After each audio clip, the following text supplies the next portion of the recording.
11th, 2024 Radford City School Board meeting to order. If you guys don't mind joining me in a moment of silence.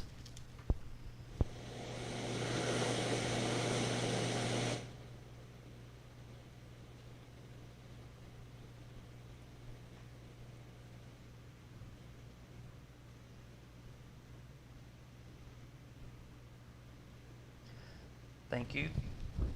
Mr. Calfee, do you care to lead us in the pledge? My pleasure, sir.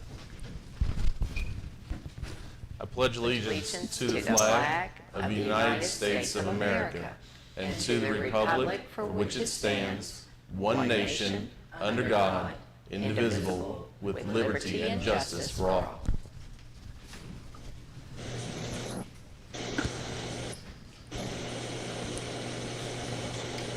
We have Ms. Rife on vacation, I guess. Could someone give me a motion to have her join electronically? Mr. Chair, I move that the board approve Board Chair Jenny Rife participation in this meeting from a remote location, specifically from Ocean Island, North Carolina, where she is currently on vacation, as provided for pursuant to Board Policy BDD and Virginia Code Section 2.2-3708.1. Okay. All in favor? Do we need a second? Need a second? Oh, we need a second. Sorry. All in favor? Aye. Opposed? You're in, Jenny. Thank you. Has everyone had a chance to review the agenda? Yes, sir. Yes. Okay. Student showcase. Wait, do we have to have a motion to approve the agenda? Okay. I move that we approve the agenda. I second. All in favor? Aye. Opposed? Sorry. This, Student showcase. the school and student showcase, we won't have one this month due to the kids being out. They're hard to corral, and I don't blame them. Okay. So, thank you.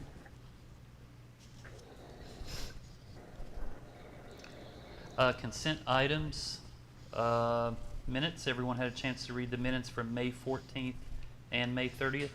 Yes. Yes, sir. Okay, superintendent's authority to appoint between meetings. Bills and petty cash reports. Any questions there? No. Everyone looked at student activities. Yes. Use of school facilities. Yes. Could I get a motion to approve the consent items? Make a motion that we approve the consent items for tonight's meeting. Second. All in favor? Aye. Opposed? All right. There was no one signed up, I don't think. No. Did you look, Terry? Might want to double check. I didn't see one. While she's checking on that, we do have some good news from tennis.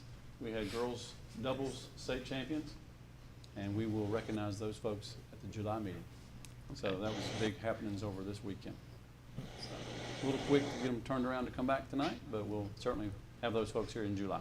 Yeah. Soccer, we're state runner-up. Yes. Yes. Yeah. Good game as well. Okay. Reports of the superintendent. So I want to say before we get started that Ms. Connie Wood, who would have been here otherwise to update us on the wellness policy, her mother's not doing well, so she asked to be excused tonight. So I will try to take up the slack. Mr. Dye and I have arranged for some highlights of her report. This is something we do every 3 years. It's the triennial update of the wellness policy. It runs the gamut from foods to physical activity, to things we can sell, what we can't sell, things we promote. So I just want to highlight a few things in Ms. Wood's absence, and that is on page 2, Mr. Dye, under school meals. And I won't read this to you, but I do want you to know the last paragraph talks about how schools, all 4 schools, go above and beyond a normal breakfast and lunch delivery to do some things like grab-and-go breakfast and second chance breakfast. I know that our cafeteria staff and our principals work closely together to try and get that process streamlined. It's sometimes can be tough logistically, but we want to make sure that we get as much coverage as we can. Kids that come to school that maybe have missed breakfast or for whatever reason are hungry at that time of the morning and they miss the traditional hour of breakfast, we want to make sure that they can get a second chance at breakfast. And sometimes they eat in the classroom, sometimes they grab it and eat before class starts. But I just wanted to call attention to the fact that our school administrative teams and our cafeteria folks do a fine job working hand in hand to get those meals to those kids. Also, Mr. Dye, if you'll move to page 5, I wanted to highlight Ms. Wood has done a great job at promoting her nutrition programs. Things like local food served in school are promoted with signage and social media posts. We have teamed with a farm in Pulaski County to start serving a more traditional farm-to-fork meal. That's coming up next year. That's in her plans. She's always looking for cutting-edge ways to promote her lunches, including tying careers to those kind of jobs for kids that might want to go into cooking. And she also has an active school garden operated, and produce is offered in the cafeteria, and students take field trips to local agricultural farms. But my point in all this is that, and I'm not doing her justice, but it is that she does things above and beyond the traditional school lunch and breakfast to help promote good nutrition in our schools, and we appreciate that very much. The final thing I'd like to bring to your attention is on page 6, and that are goals that she has set for her staff, herself and her staff. The first one is 100% of schools will increase community involvement by annually disseminating wellness policy to our stakeholders through social media, board docs, and a web page, and that we will also have periodical food tasting in 100% of our schools. And I've signed up to be a food taster just in case she needs that, because I've had a few meals in the cafeteria and they're really, really good and yummy. So again, this was not to steal Ms. Wood's thunder. I did not do it justice, but I do want you to know that our thoughts are with Ms. Wood now as she's with her mom. And there is no action required on this. You will vote on it in action, but it's not something that you can approve it, but the state does not require us to report this. They do require us to update it, and they take our word for it that we did it. So she did a great job. I know she's been working on this for several weeks. So thanks very much for that. Next up, we have our Radford City Public Schools Virginia Literacy Plan. Ms. Jane Cox has been nice enough to join us tonight. You guys have heard a lot about the VLA, the Virginia Literacy Act, where it was approved through General Assembly that we institute the science of reading in our lower grade levels, and it will eventually move up to our middle school levels. But it's a big lift for the state of Virginia and all school divisions. But we have a really good team starting with Ms. Jane Cox working on that, and she's going to bring us some the plan tonight. Not some of it, the plan tonight. Ms. Cox? Do you want me to talk about it now or Yeah. Our next time it shows up will be a vote on that. Okay. So as you mentioned, I bet I'm not on yet. As you mentioned, this division literacy plan is making sure that we are prepared to meet all the expectations of the Virginia Literacy Act. And it spells out how are we going to provide core literacy instruction for all of our students in the K through 5 grade levels now, and the following school year will extend up through 8th grade. And it also makes sure that we have high quality instructional materials in place. And we have adopted HMH reading curriculum, which we already had adopted and purchased for K through 4 several years ago. So we're in the process of making sure we have everything we need all the way up through 5th grade, so that the children will receive that solid, effective literacy instruction every day in their class through the entire literacy block.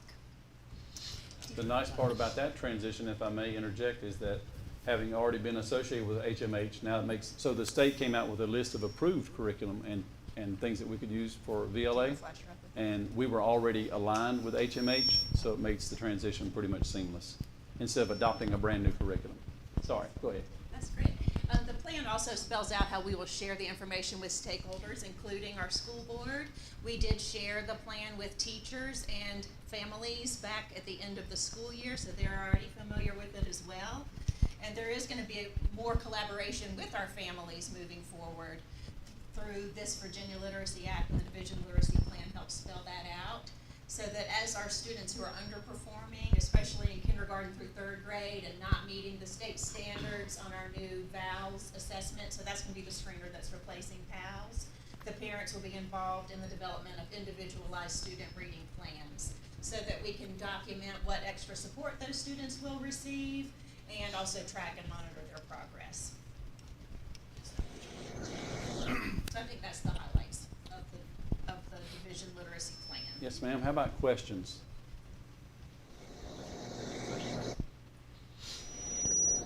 You said VALS was replacing PAL? Yes, so it's better aligned with the science of reading. Is this microphone on?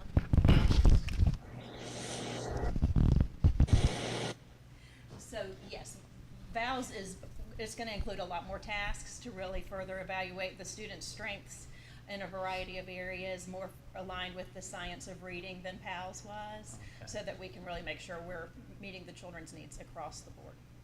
Okay. So then from those VAL scores, Yes. that's when you'll create the plan? For students up through third grade this year, if they are identified in a high band of risk. So instead of saying that they met the benchmark or did not meet the benchmark, they'll be designated as a low, medium, or high band of risk.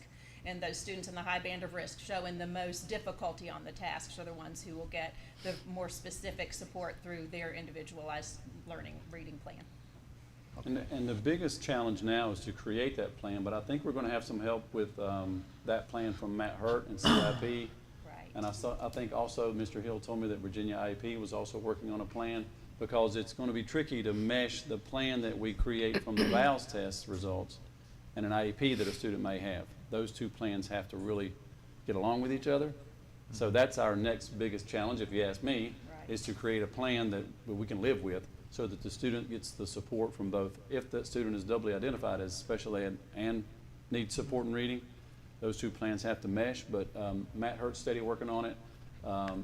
You probably are involved in some of those meetings, Yes, and with also the consortium, and it sounds like it's going to be helpful for our teachers, because it sounds overwhelming. When we tell our classroom teachers K through 3, the students who are identified high bands of risk, they're going to need a reading plan. So it sounds to teachers like one more thing to do. But the plan that Dr. Hurt is coming up with will help the teachers by providing a lot of the options for what the students might need in the form of a drop-down menu, so that we can choose the appropriate accommodations and modifications and extra support for them without having to reinvent the wheel for each and every student. it's just another advantage of CIP, where we can work with everyone else in his consortium, which he's almost to 60 divisions now. I wouldn't be surprised if the state doesn't adopt what we create with CIP or something similar. So it's very exciting to have friends that are all working together on the same plan, so. I think it will help the teachers feel like that's more manageable, Yeah. and also help administrators who will do walkthroughs to make sure that the instruction is meeting the standards. And at the end of the day, Track we all see that. reading scores increase. That's That's the goal, and to see children reading well Right. and happily. Yes. any other questions?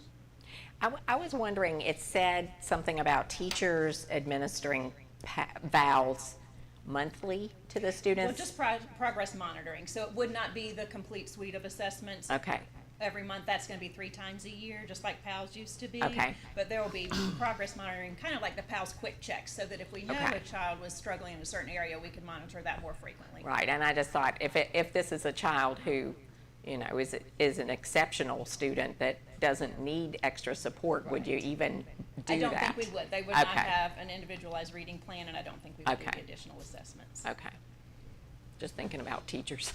Yes. Yeah. This has been so long in the making. This has been probably one of the slowest rollouts that we've seen in a few years, but it's going to be so comprehensive. I think that's why they're soft pedaling it. Dr. Coons has been very quick on other initiatives, but this one has really taken its time being rolled out. I think they want to get it right. I get that. And we're really lucky to have Ms. Cox in place to help us really excel with this. I hope to see results immediately. Thank you very much. Thank She'll be you. back. One thing I wanted to mention to the board tonight is that our meeting date, the original meeting date for August, and Mr. Dye is going to pull up our division calendar. Our meeting date in August is help me, Ms. Long, was going to be the night before the first day of school. And quite selfishly, I'm not so sure I can pull that off. So if it pleasures the board, I would like to consider moving our August 2024 meeting date to the week prior. Is that what we decided? Oh, I thought we said the week The after. week after? See, I'm not doing too well so far. But now, you guys can certainly discuss that, but we would like to move it to the 20th if that would be something you guys would be okay with, and you may want to check your calendars, I'm not sure. I would just say in either case, a forewarning, I'll actually have to join remotely because I am very likely going to be in Stillwater, Oklahoma. Okay, well, I think we've got the remote thing I figured out. don't think that I can make the commute back, and Right. you know, Well, if you're okay 30 with hours that- of a drive is a little rough. So If you're okay with that, I think yeah, that. it's fine. Anyone else have conflicts? Ms. Rife? I'm not able to look at my calendar because I'm using my phone, but I'm going to assume that that date is probably okay. Okay. Thank you. That would need to be a motion. I'd like to make a motion that we move the August meeting from its current date to August 20th, 2024. Second. Any more discussion? All in favor? Aye. Opposed? Me. All right, August 20th it is. Thanks for flexing on that. Appreciate it very much. Mr. Dye, if you'll pull up the last enrollment report for school year 23-24.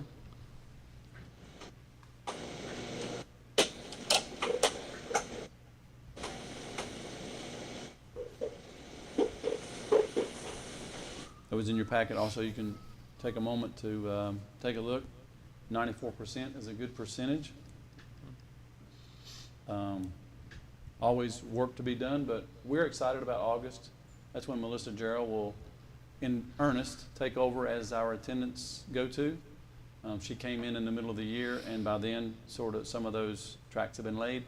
So she'll have a fresh start in August and fully intends and has expressed her intentions to get ahead of every case that she can and just make it easier for the family to understand the consequences of missing too many days and the ramifications and the outcomes that generally follow those things. And I'm really excited about the work she's done to this point, and I'm really excited about the work that I plan and expect her to do beginning in August. So while that's a good number, we expect that to go up.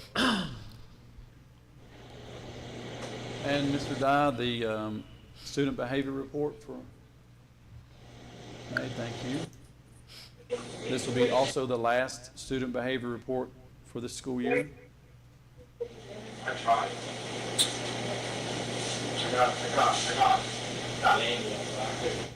And I'm happy to answer questions. Also, we have principals here from each school. No, it's not McCard. Question?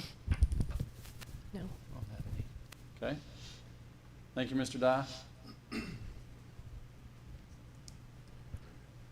There are no capital projects. We did, Mr. Keister and I, Mr. Wade, representatives from a company in Maryland, ATM, Track Resurfacing Company, Mr. Ricky Phillips, representative from Extreme Concrete and Construction, and I'm missing someone. Mr. Keister, who am I missing? Oh, Mr. Linkus, the paving. Local paver were here today at the track doing our first official meeting about getting that track resurfaced. Everything looks really doable, manageable. Nothing's, we're going to fix some drainage. We will not have to replace the curbing. The new asphalt will, the inside curbing, the new asphalt will rise, he believes, to exactly where it needs to be, and the curbing stays. That'll also alleviate much of our drainage problem that we had in lane 1. There are a few issues where some of the water is running off the banks, but we've decided that a nice little cheap concrete wall will take care of that. So it's all very positive at this point. And he's working up an estimate right now. Right. So that's well on its way. What is Okay. your timeline for that? Well, I know it's a guess right now, kind of, but what? I mean, it's not out of the realm of possibility for this, to pave it this summer, but I do not want that to be in writing. But that was tossed around. Otherwise, we're looking at working on it next summer, which would cost us one more season. What we would do is if we would pave it in the warm weather, and then it has to cure for 30 days, and then it has to be warm when they seal it. So if you were to finish up by August and make room for football, and then grab a couple of weeks when we're away, 2 weeks in a row, and there are some of those dates coming up, then we would seal it only if it's warm enough. So that's all I know. But that was better than I thought it was going to be. I was afraid he would say it can't be done. He didn't say that. But it would take some real moon and stars alignment. But it is possible. Okay.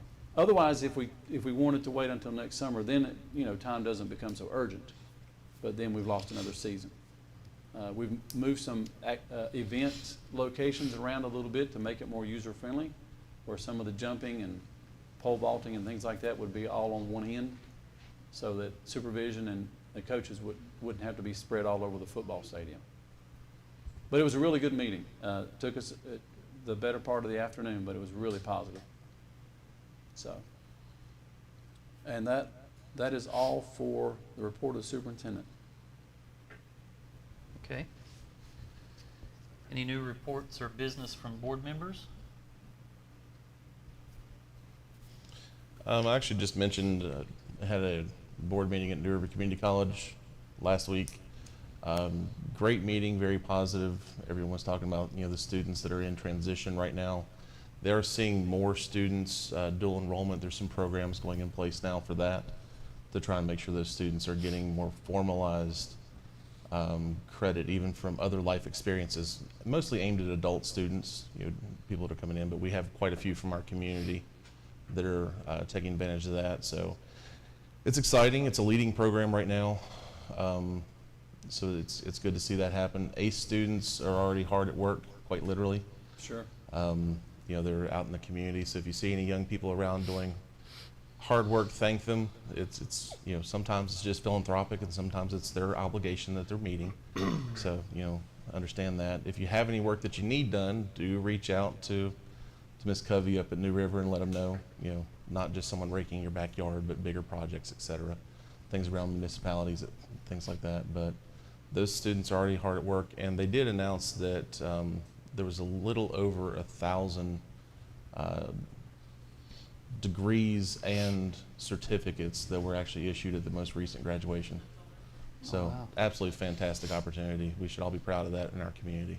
So, but that's all I have for there. One quick thing. With the Bobcat backpacks, we have food available at Bell Heath and at McCarg.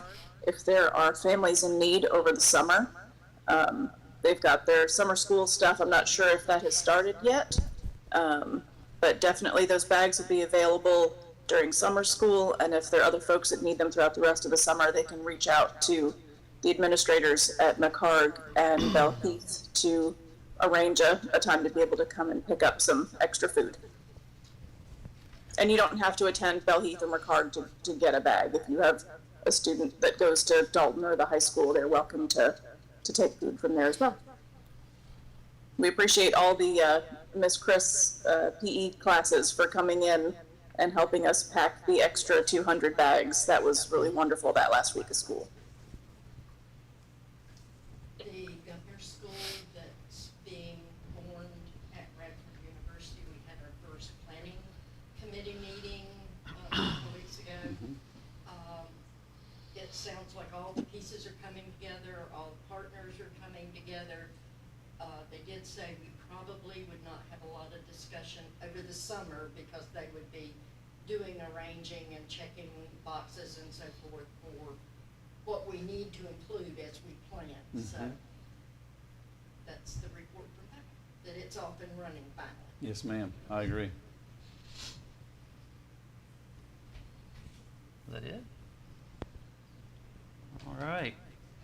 Action items. Dr. Joyce, I think you wanted to make a comment on each of these before we Yeah, vote. you heard from Ms. Cox from in Ms. Wood's absence, myself from the wellness policy. Since that's a policy update, that'll need to be made into a motion and voted on since it's policy. Okay. Now, don't let the fact that I presented cloud your judgment. I didn't do it justice. Could I get a motion to approve the wellness policy update as presented?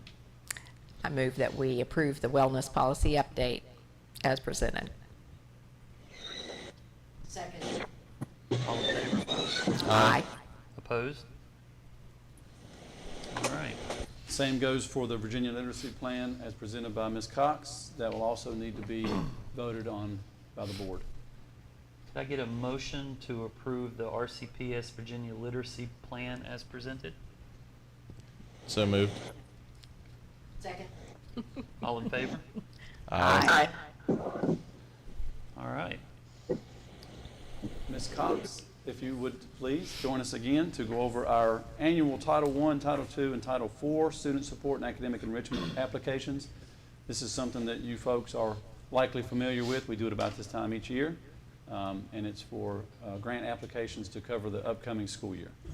Thank you for a little more of your time. I'd love to talk with you a little bit about the grant applications that Ms. Denny and I have been working on this summer, specifically Title I, II, and IV. Let's start with Title I. McCarg and Bell Heath qualify for Title I funding based on the high percentage of children from low-income families, and we put that money to good use, making sure that all of our students are receiving the support that they need to become good readers. We have just completed our second year of school-wide Title I, which means that the reading teachers and paraprofessionals really can work with any and all students who need the extra support at the elementary level. And we specifically do focus on our low achieving students and our disadvantaged students to make sure they're getting everything that they need. Part of our Title I grant program is collaborating and communicating with parents. And at the end of each school year, we send out a survey to all of our elementary parents to get their input on programming. So last month, we sent out a survey to McCarg and Bell Heath families, and we got 70 responses back. And most of our questions are asking for their input about the following year. And because McCarg and Bell Heath each put on 2 family engagement events each year, we want to make sure that the events we plan are meaningful and enjoyable to the families, so we ask for their input. And the majority of the families indicated that they prefer evening events, showcasing student work, and especially focusing on the areas of STEM and literacy. Now, I know 90% plus 77% is way over 100%, but on that question, the families could indicate more than one thing that appealed to them, and that's good since we'll host 2 events at each of our elementary schools. We also asked families how they would prefer for us to spend our Title I funds to help support students, and 90% of them indicated that they would like the money to be spent on salaries for reading teachers and paraprofessionals. And as you look at the budget numbers, you can see that's exactly what we intend to do. The total grant allocation is a little more than $358,000, and with the exception of the $2,000 homelessness set aside, the full budget would go toward personnel. So the Title I grant can pay for 3 full-time reading teachers. That's 2 at McCarg and 1 at Bell Heath. It can also pay for 3 paraprofessionals, 1 at McCarg and 2 at Bell Heath. And it also pays 1/4 of my salary as literacy coordinator. So the salaries plus the benefits and the homelessness set aside, it would be the entire Title I budget. And you can see that's a big financial commitment that we're making to make sure that we are providing the support that our students need to be successful in reading. And another thing that's going to impact the way we're teaching reading moving forward is the Virginia Literacy Act that was passed by the General Assembly back in 2022 to make sure that every student in Virginia public schools, not just here in Radford, but every student is going to be receiving the best possible reading instruction. And some of the mandated changes are getting ready to take effect in the 2024-2025 school year. So in August, when the kids come back to school, every child in Virginia public schools in kindergarten through grade 5 will receive core literacy instruction using high-quality instructional materials for the entire literacy block. So that is the instruction that their classroom teacher is providing to the whole group. And then that plan is in place to ensure that all children are getting the most effective evidence-based instruction using the most effective materials. For our students in kindergarten through 8th grade who are still struggling and they need additional support, the Virginia Literacy Act, or VLA, also has accommodations in place for those students to receive supplemental or intervention reading instruction as needed. The supplemental instruction would be the small group instruction that the classroom teacher or a reading teacher or paraprofessional could provide, again, using approved programs. And for students with even more intensified needs, they can receive intervention one-on-one or in a very small group with a reading specialist or special education teacher. So the whole system is in place to ensure that each child is getting what he or she needs, and everything is going to be following programs that have been proven to be effective. Oop, I skipped part of that. That was important. It is about the individualized reading plans that we talked about earlier as part of our division literacy plan, but that is another requirement of the Virginia Literacy Act for the students up through 3rd grade this year who are not making satisfactory progress on vowels, and then in future years it will extend upwards through the grade levels. The Virginia Literacy Act also has a professional development requirement for teachers in kindergarten through 8th grade, and it's being rolled out as Canvas courses for teachers to complete at their own pace, with the expectation that it'll be about 1 module a month. And this chart goes into more details about those requirements. The 3 reading specialists in Radford City last year did go ahead and complete the Canvas course that is explained on that top row. We did have 9 modules, and each one was about 3 to 6 hours per module. Most of our elementary teachers will be completing the courses on the 2nd row, which is 9 modules over the course of the school year. But the exception is teachers who have already completed Orton-Gillingham training or letters training can complete the capstone course option, which is going to be a much quicker path for them to fulfill that requirement with just 3 modules required, because what they have already learned aligns so closely with what's included in these new modules. The requirements go all the way up through 8th grade teachers. So our Dalton Intermediate School teachers who teach English language arts or reading or content areas are also included in this requirement, so that we can ensure that across the division we are providing the most effective reading instruction. We've already talked about our division literacy plan and how it makes sure that we are meeting the expectations of the state in providing core reading instruction using high quality instructional materials, and we're training our teachers to be effective, and we have a plan for providing supplemental and intervention instruction, and we're collaborating with parents throughout this whole process. So we have a lot in place to make sure we're meeting the needs of our students. Do you have any questions so far? Ms. Cox, I'm just curious with the, one, thank you for all the work you've put into it, obviously, and what you do in general, but I'm curious, with the $2,000 that was set aside for homelessness, is that an amount that is established through the grant or through the state, or is that an amount that we found to be sufficient for our needs? I'm turning around to consult Ms. Of course. So it's a consortium Okay. of schools that come together to pay for that liaison. Okay. It's a recommended amount. Okay. We used to do 1,200. Gotcha. We had done that for years, and we felt last year we needed to up it, especially since Yeah. the numbers of homeless were rising. And that was honestly my, thank you. My concern was, I know, Chief Holdaway and even the council has stated that there is an increased homelessness issue in Radford and in our community in general. So I just want to be sure. I mean, it's literacy to me is a key to unlocking a lot of issues that come up in life. So if we can combat that in any way. If you go through the Title I grant, you'll see lots of numbers that might be interesting to you, such as foster care, Yeah. homeless. We have to document all those numbers. Excellent. Thank you. I was just thinking about those modules, so are they just gonna, you said they would be self-paced? Yes. So I was wondering about collaboration between them and discussion about what they see in those? I think that would be very valuable, and I haven't heard of any reason not to do that. I know as the Okay. reading teachers completed ours this past year, we certainly talked about it as they were released each month. Okay. It was valuable information each time. It was a big time commitment, but very helpful, usable Right. information every time. Right, okay. One thing I found really interesting about your survey was that the 2 things that scored highest were STEM, which just today, our PLTW received 2 very distinguished, McCarg and Bell Heath received 2 very distinguishing awards in Project Lead the Way, which scored highest in the survey, as well as teaching our kids to read, which scored 2nd highest, which is why you're here. So it sounds like we're right on target with what our stakeholders expect.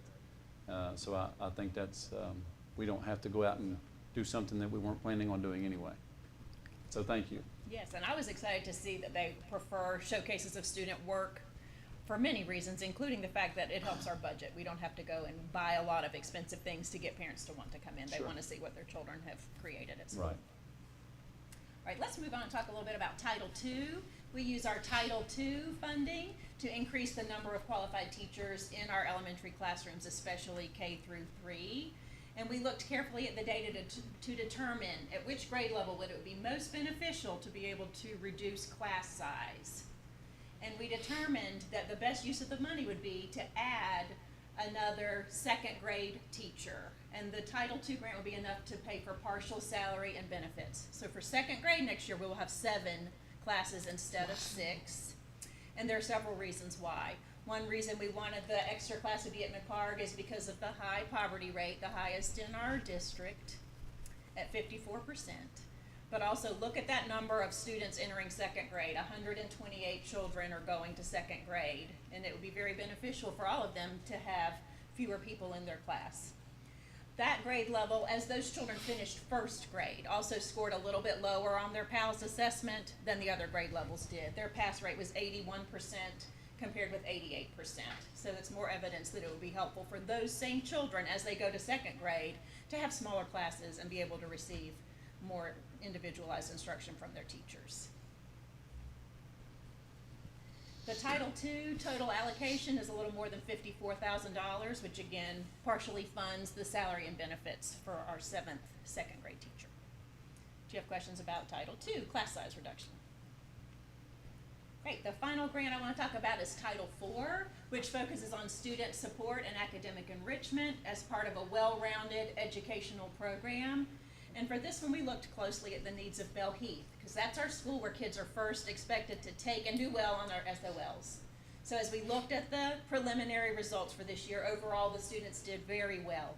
Our preliminary SOL English pass rate was 87%.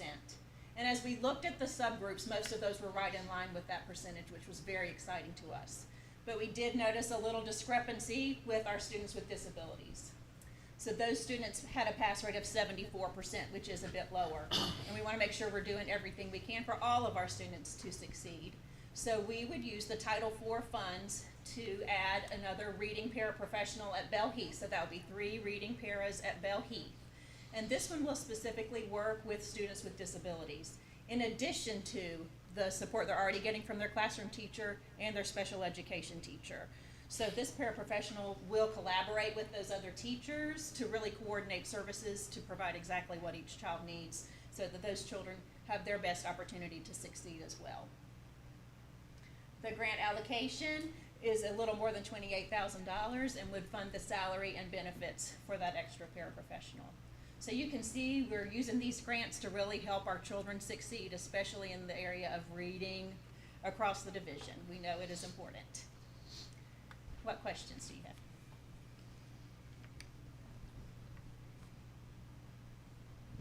All right, thank you Very so much nice for your time. Questions? Thank you. Thank you.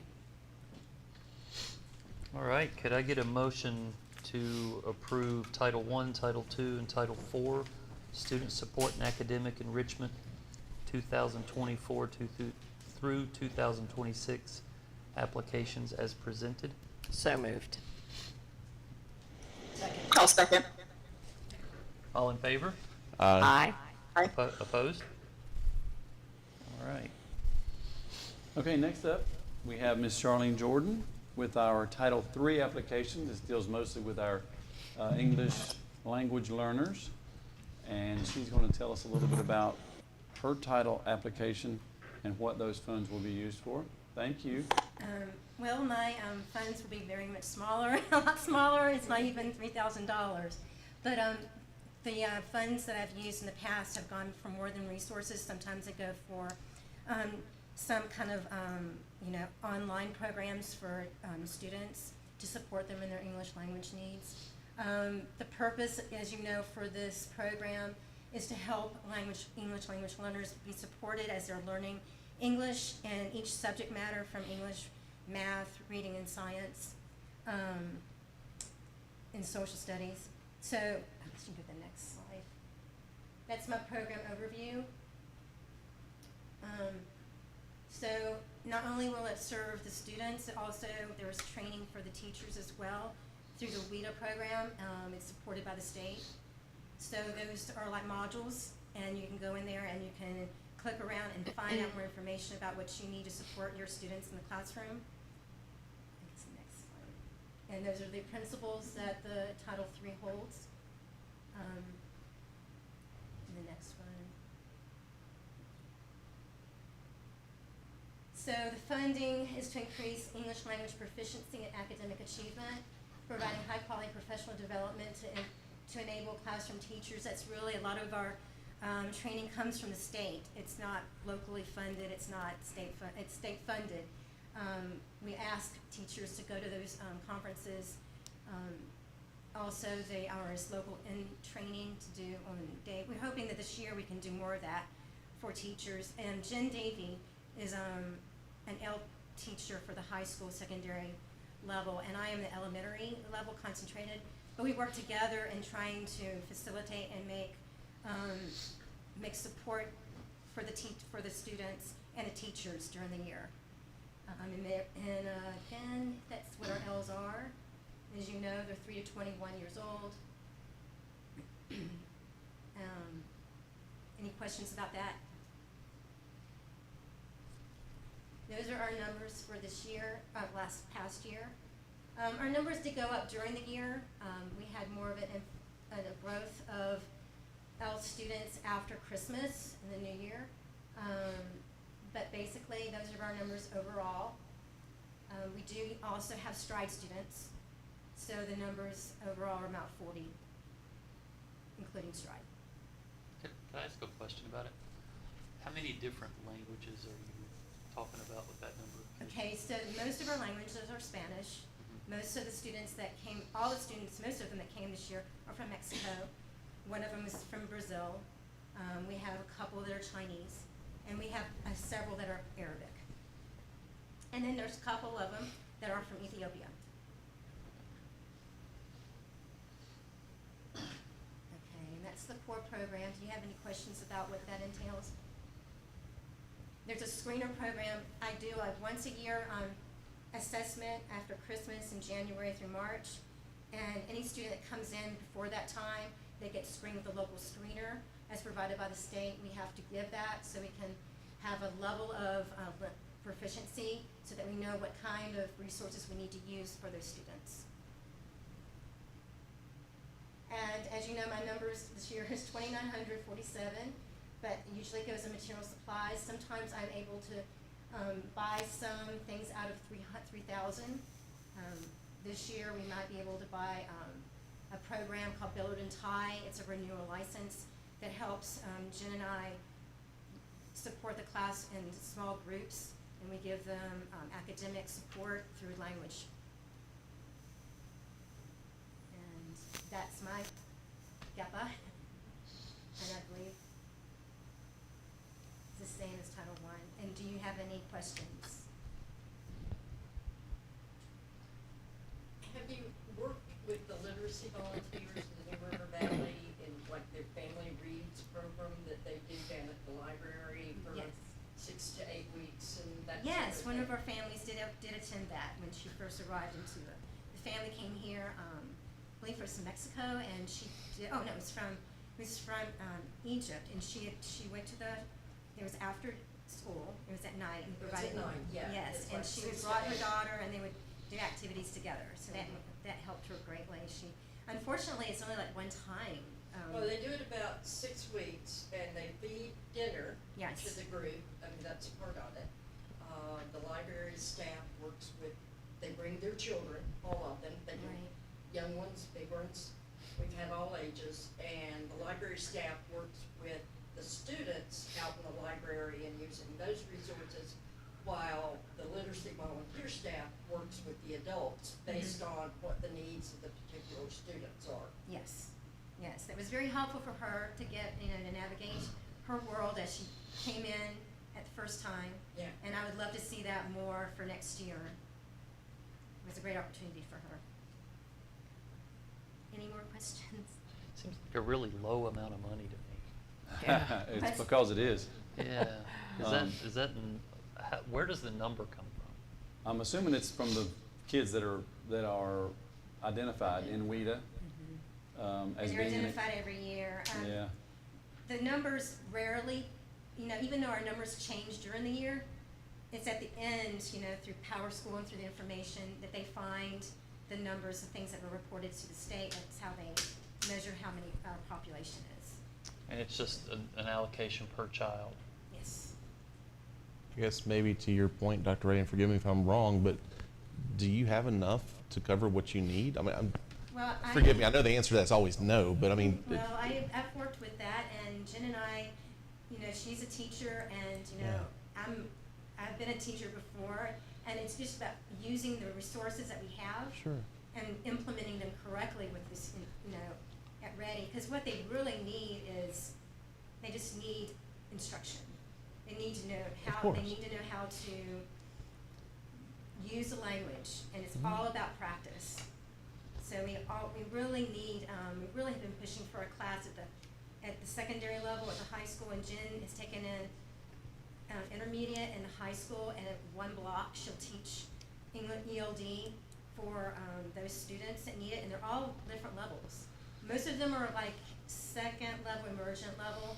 Very few of them are at a level higher than a 3, but they all can benefit from the same kind of engagement. And we just try to reinforce that. And I try to do that in the secondary.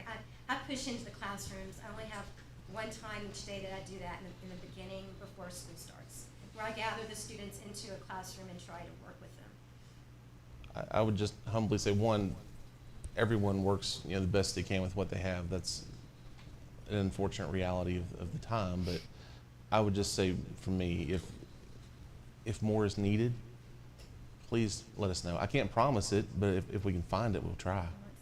I mean, it's really an important thing. I mean, again, literacy, understanding, and comprehension is essential. I think Jane and I are going to work hard together. And I Yeah. think that might just be, and you said something about training for L's, for teachers, with the L training for the.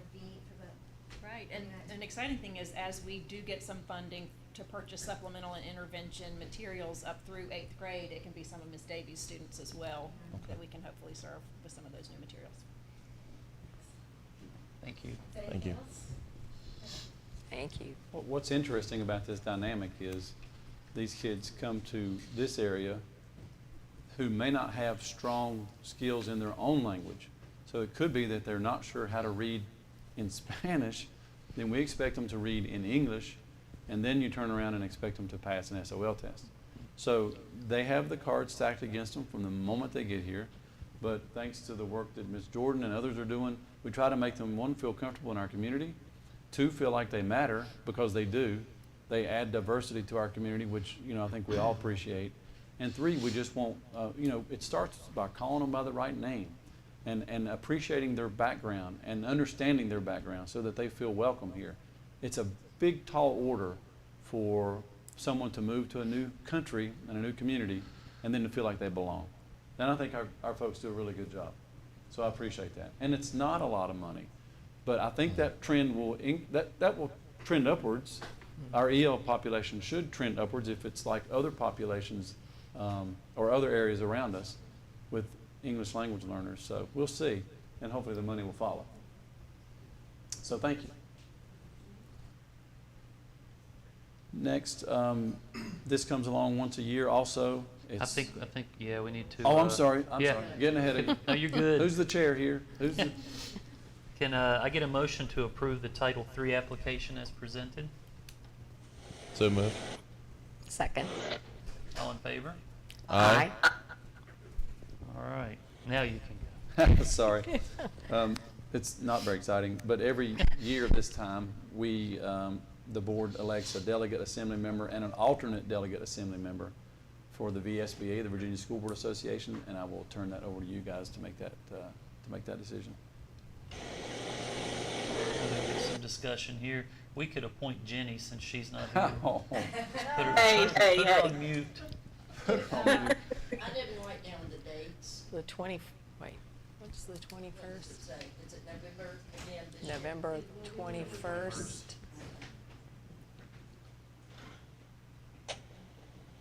the VSBA conference is really a wonderful opportunity, and Jane and Jody and I have gotten to go. I really hope that Gloria and Chris have the opportunity to go this year. It's hard because I know, work and other commitments get in the way, but it's a wonderful networking opportunity, and it's, you can learn a lot depending on which trainings you go to. That it can really be beneficial to bring some information back and some contacts back to help, RCPS, meet our goals. But, I would love to give the opportunity for the delegates to be able to go in and, have Radford's voice heard, to, some of our folks who are most definitely going to be on the board as we move forward into the next school year. Any volunteers? We need 2 names, correct? Yes, sir. I told Dr. Joyce I would be an alternate, but I'm not going to commit to the main gig. If you don't mind not doing it 2 years in a row, I don't want to hog it, but I don't mind doing, it was very interesting and very educational last year. Yeah, it is good. I agree with Jenny. And I appreciate that, Jane, because actually I have to step away from that this year because I have a blackout date because of a merger at work. So no traveling in November for me. So I'd like to nominate Jane as our delegate and Gloria as our alternate for the VSBA assembly. Is there a second? Second. I got it. All in favor? Aye. We're not going to let anyone be opposed, but no, I'm just kidding. Any opposed? All right, thank you, guys. Also, this small order of business, appointing a designee in my absence to serve as the superintendent, be it a signature or a meeting or whatnot. Dr. McDaniel is our incoming assistant superintendent. She has all the paperwork, she has all the credentials, certainly has the know-how. So that's my ramp up to this vote. Could I get a motion to appoint Dr. Melissa McDaniel as Dr. Joyce's designee when he's not available? So moved. Second. Okay. All in favor? Aye. All right. Congratulations. I'll try not to abuse it. So last month, we heard from a couple of folks about renaming or just simply naming outright the basketball floor, the main floor at the high school for Coach Rick Cormany, who just ended up recently a very successful run here at Radford. And we decided to put that on this month's agenda as an action item to vote to approve or not approve that idea. We have updated drawings of what the court would likely look like once finished. We also, if you'll recall, had some offers to help pay for this. If not some, all of it. So those, if you'll recall, are the things we talked about. And if I'm missing something, let me know. But it was a very nice presentation that I appreciated. And I think at that time we decided to talk about it and maybe take action on it tonight. I think there are a couple things to consider from my point of view. It is in our policy that you have to be deceased for 10 years.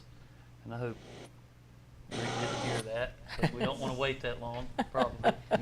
But we have gone around that policy, obviously, with our football field.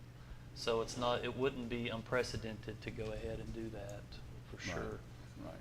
And I think we talked about that last time a little bit as well. Do we need Well, to you add ready for a motion? Do we need to add a addendum to them, or make sure within the motion that we do identify that we are going around the additional policy?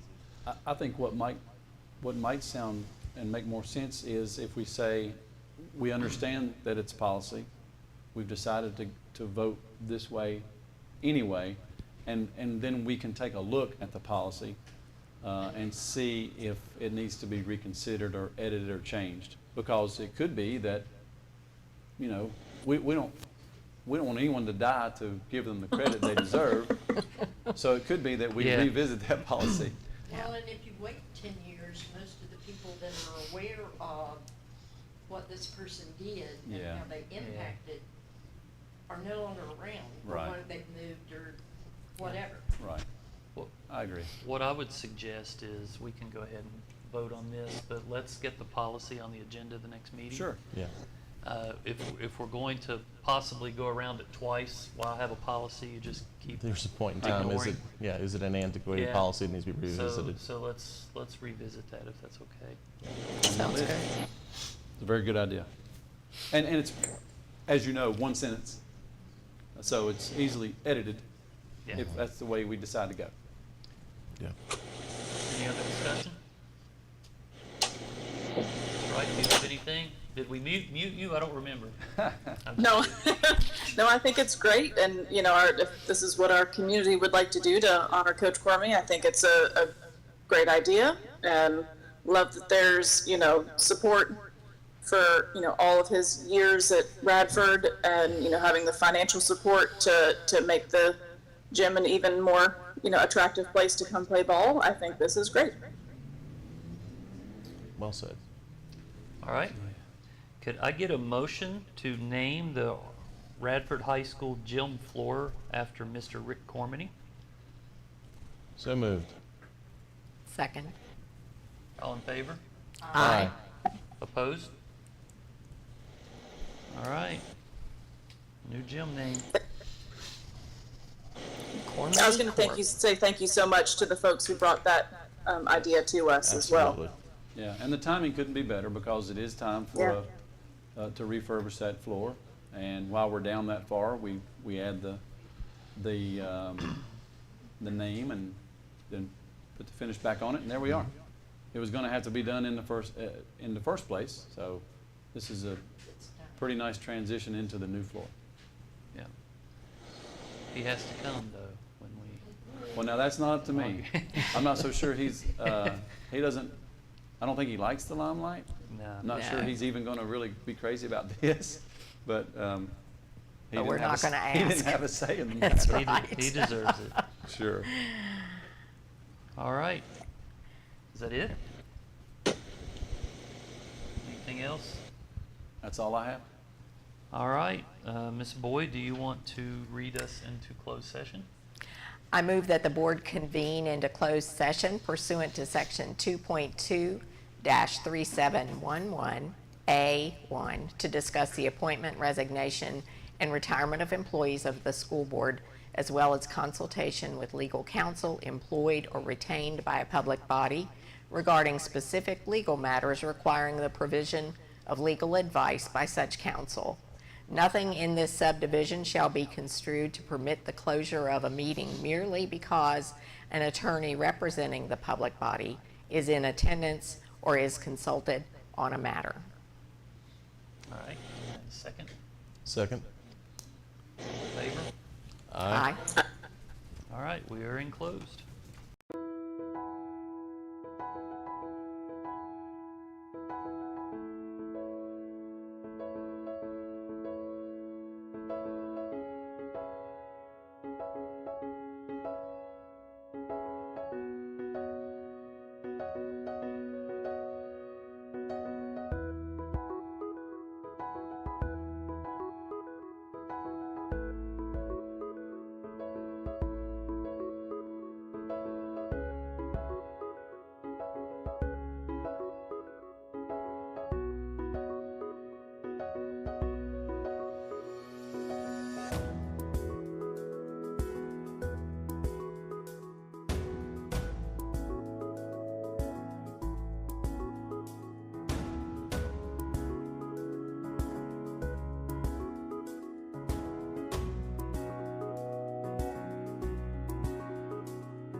I certify that only public business matters lawfully exempted from open meeting requirements by Virginia Meeting to law. reconvene.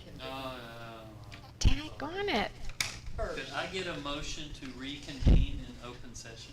I make the motion that we convene in regular session. Second. All in favor? Aye. Aye. Now you can go. Okay. Rookie. I certify that only public business matters lawfully exempted from open meeting requirements by Virginia law, and only such public business matters as were identified in motion by which the closed meeting was convened, were heard, discussed, or considered in said meeting by this public body. Is there a second? Second. All in favor? Aye. Opposed? Could I get a motion to approve personnel report 1.0? So moved. Second. In favor? Aye. Opposed? All right, so there were no student matters and no tuition students this time. So the date for our next board, well, our next board meeting is a retreat, isn't it? It's, the retreat will be prior to the meeting on the same day. We'll have a So retreat at 10 a.m. at the Highlander Hotel. And then after lunch, we will have our regular July board meeting here at Central Office July 9th. on July 9. And before we break, I want to thank Ms. Rife for bringing this to my attention. We do have a posting on our website for AmeriCorps tutor position, more than one. I think it's 4. And that's a unique position. I hope some folks are still online. That's a unique position where it fits perfectly for folks who might want something in the teaching world, but not quite as urgent as a teacher, for lack of a better term. This person would work September through May. You would work roughly 9 to 3. But the neat part about this is you get a living stipend, which is not a lot of money. It's about $1,900, and I don't want to be quoted on that. But what you also get are college credit. When I say credit, it's not 2 hours credit, 3 hours credit. It's tuition credit, money. You get money towards tuition. That you, if you don't use that yourself, you can pass that along to your children or your grandchildren. Wow. So it's perfect for retirees who aren't quite ready to, hang out in the hammock all day. They can come in and tutor our kids during the school day under the supervision of the teacher and the paraprofessional. You make a living wage, but a lot of your money goes into a sort of a, I don't want to say that word again. You sort of bank some money for college tuition. Almost an educational credit. Exactly. Thank you. Much better than I said it. But those postings are out there. We'd love for you to apply and see if maybe that's something you'd be interested in. It's all through AmeriCorps. There are lots of other divisions that do it. It works really well. Can we just ask for a clarification? Sure. Please? There were no tuition students? Well, we had a tuition list, but it had a couple of weeks ago. The date was a couple of weeks ago, and I was afraid I picked it up by mistake. We did look at that list. We all shared that list, so I'm happy to ask them to approve that list. I thought the date was 6/11 on it. Was that 6/11? Okay. I didn't think so. Was the right date. But we did share that list. Could Okay. I get a motion to approve the student, tuition student list as presented? So moved. Second. All in favor? Aye. Opposed? Very nice. My apologies. My apologies. All right, any other Keep it straight. matters?